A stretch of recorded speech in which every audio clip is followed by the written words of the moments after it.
Welcome to Luca and Miguel. Enjoy the video. You begin by preparing essentials and taking the first actionable steps.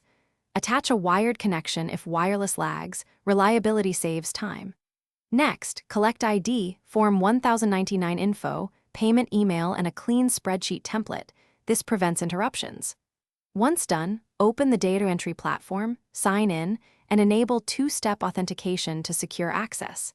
Make sure to set your display zoom and font size for readability. Then create a new project or accept your first assignment so you can start entering records immediately.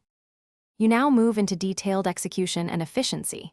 Use keyboard shortcuts Tab, Shift plus Tab, and Control plus C/V to keep hands on the keyboard. This reduces mouse travel and time. Validate every field as you enter it. Check date formats, numeric ranges, and mandatory flags because catching errors early prevents rework. Once comfortable, adopt 30 to 45-minute focus cycles with short breaks. Simultaneously, maintain an error log for ambiguous records so you can resolve them later without losing momentum. You complete the task by thoroughly reviewing and submitting work. First, run built-in validation tools and resolve any flagged rows. Save version backups before changes so you can roll back if needed. Then export the final file as CSV or XLSX, checking coding and delimiters to avoid import errors.